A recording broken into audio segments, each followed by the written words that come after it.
સિક્કામાં 8 વર્ષની અડપલા કર્યા બાદ મોતને ઘાટ ઉતારી. સિક્કા પોલીસ આરોપીની કરી અટકાયત. બાળકીની દિવાલ સાથે અથડાવી ઉતારી મોતને ઘાટ. કૌટુંબિક મામાએ 8 વર્ષની બાળકી ઉપર સિતમ ગુજારી કર્યું મર્ડર. આરોપીના 2 દિવસના રિમાન્ડ મંજૂર. રિમાન્ડમાં બીજી વિગતો બહાર આવે તેવી શક્યતા. મામાએ પહેલા પણ કર્યા હતા અડપલા. દીકરીએ માતાને કરી હતી જાણ. આરોપી સાયકો હોવાની શક્યતા. સિક્કા પોલીસ સ્ટેશનમાં ગઈ તારીખ 12/1/25ના રોજ એક ફરિયાદ નોંધાઈ.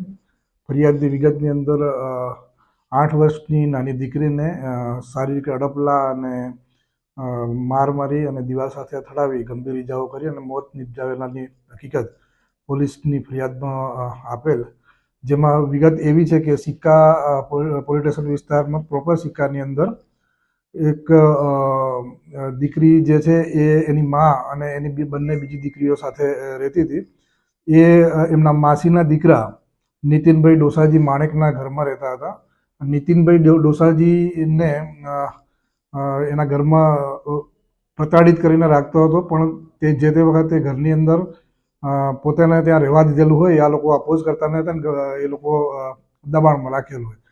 આ દીકરીને જે તે દિવસે કંઈક કપડામાં પેશાબ કર્યું એવી હકીકત હતી, જેના અનુસંધાને નીતિન આરોપી ગુસ્સે થઈ અને દીકરીને બે પગે પકડી અને દિવાલના ભાગે અથડાવેલ. અને દીકરીએ અગાઉ એની માને નાની નાની હકીકતો જણાવી, તેમાં એના ગુપ્ત ભાગે ફિંગરિંગ કરેલાની હકીકત પણ દીકરીએ એની માને જણાવેલ જે તે વખતે. એટલે એ અનુસંધાને ફરિયાદ લઈ અને કાયદેસરની કાર્યવાહી કરેલ છે. હાલ સિક્કા પોલીસ સ્ટેશનના પીઆઈ શ્રી તપાસ કરી રહેલ છે. આરોપી પોલીસ કબજામાં છે અને એના રિમાન્ડ મેળવેલ છે. હાલ તપાસ ચાલુ છે.